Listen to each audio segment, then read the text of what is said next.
The fast-moving stomach bug is spreading across the country, and if you're not careful, doctors are now saying the foodborne illness could ruin your holiday season. Our very own Don White in McKinney with more on the norovirus and some tips on how to prevent it.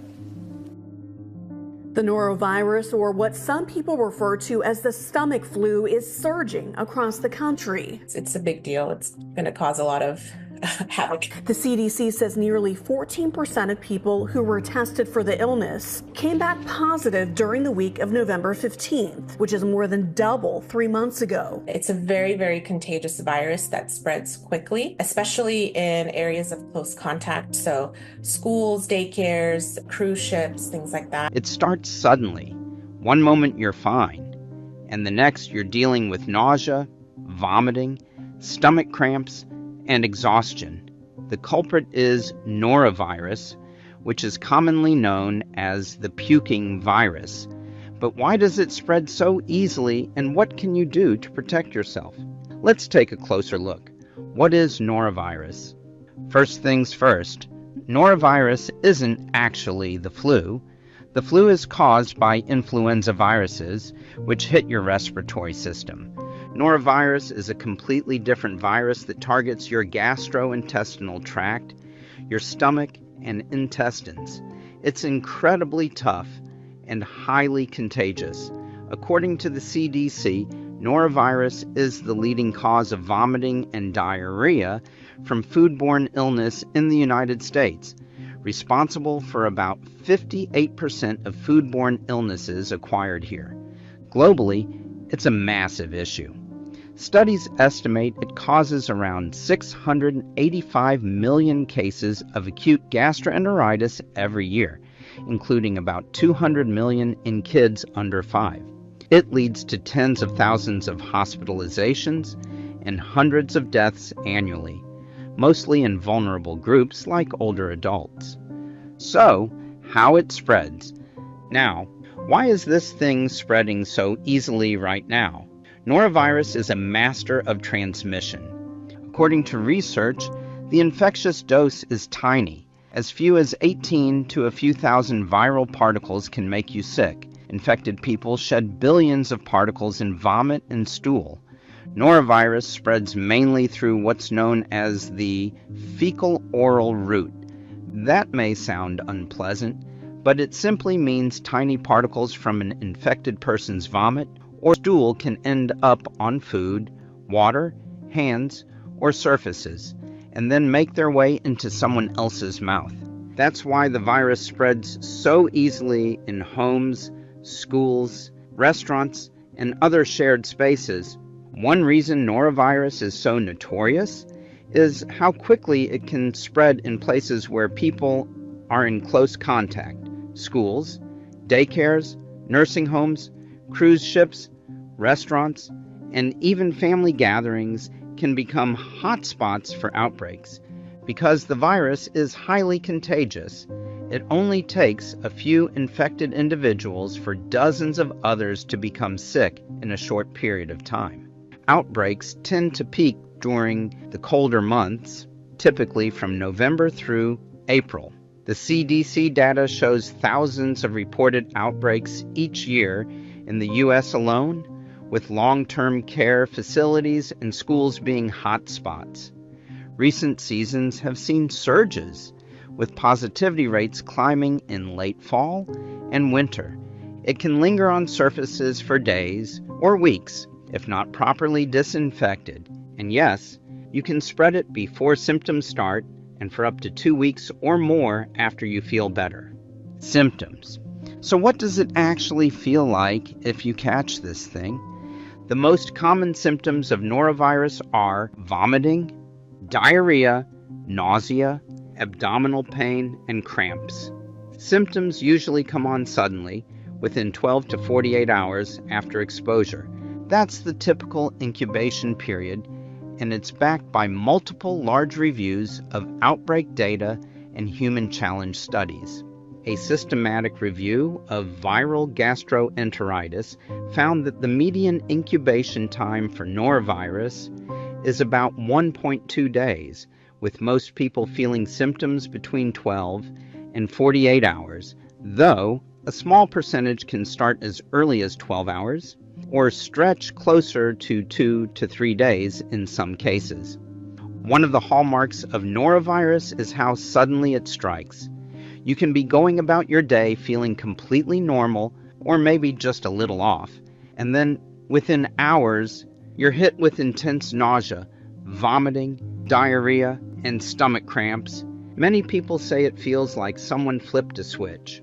Along with the digestive symptoms, it's also common to experience a low-grade fever, headache, body aches, chills, and overwhelming fatigue. In fact, the exhaustion can be so severe that even getting out of bed feels like a challenge. The symptoms can vary somewhat by age. In children, vomiting is often the most prominent symptom and may even occur without significant diarrhea, especially in younger kids. Adults, on the other hand, tend to experience more diarrhea and abdominal discomfort. The forceful, sometimes projectile vomiting associated with norovirus is one reason it's earned the nickname the puking virus. Unfortunately, it's also one of the reasons the virus spreads so efficiently, as tiny infectious particles can be dispersed into the surrounding environment during vomiting episodes. For most healthy adults and older kids, the worst of it usually passes in 1 to 3 days. That's the good news. It's self-limiting in the majority of cases. But the bad news?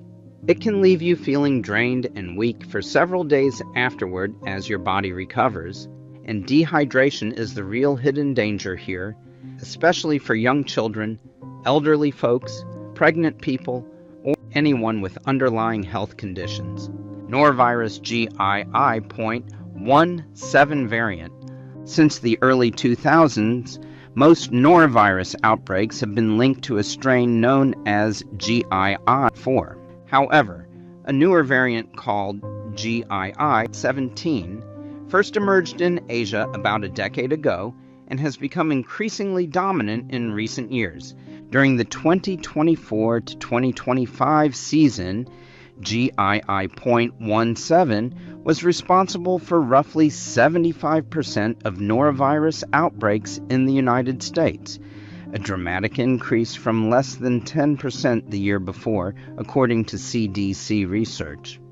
Health experts say that whenever a new norovirus strain emerges, it often has an easier time spreading because fewer people have built up immunity against it.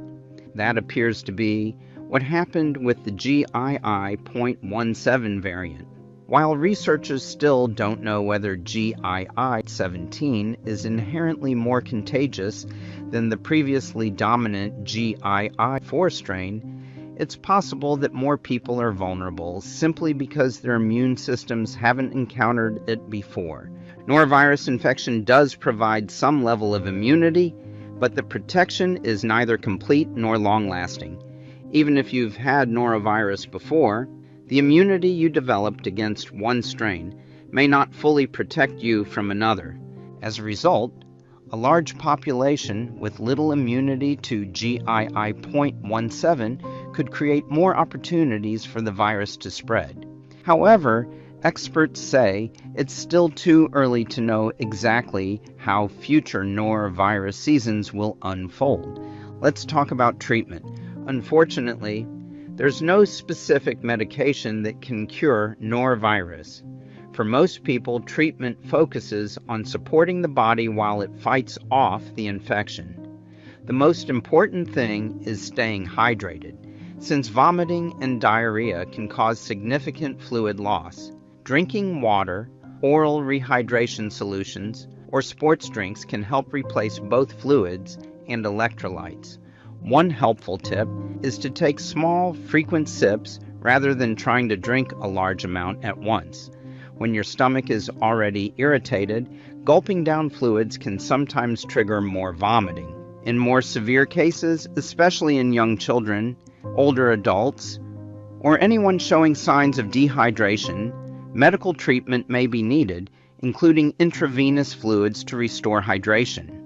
The good news is that most people recover within a few days with rest and proper fluid replacement. There is currently no approved vaccine for norovirus, but researchers are actively working on one, and several vaccine candidates are being studied in clinical trials. And lastly, how to prevent norovirus. Preventing norovirus isn't always possible. Sometimes you can do everything right and still get exposed, but there are several steps you can take to reduce your risk and help stop the virus from spreading to others. Good hand hygiene is one of the most effective defenses. Wash your hands thoroughly with soap and water, especially after using the bathroom, changing diapers, or before preparing and eating food. If someone in your home is sick, regularly disinfect commonly touched surfaces with a bleach-based cleaner, as norovirus can survive on surfaces for surprisingly long periods. It's also a good idea to avoid close contact with people who are infected whenever possible. If you do come down with norovirus, try to stay home and isolate yourself for at least 48 hours after your symptoms have stopped, since you can still spread the virus even after you start feeling better. And if you're sick, avoid preparing food for others to prevent accidental transmission. Food safety matters too. Shellfish, particularly oysters, can sometimes carry norovirus, so make sure they are cooked thoroughly to a safe internal temperature. While these precautions can't guarantee complete protection, they can significantly lower the chances of catching or spreading this highly contagious virus. And if you have concerns about your symptoms or risk factors, don't hesitate to speak with your healthcare provider. Norovirus may be small, but its impact isn't. Stay aware, stay hygienic, and you can stay one step ahead of it. Thanks for watching.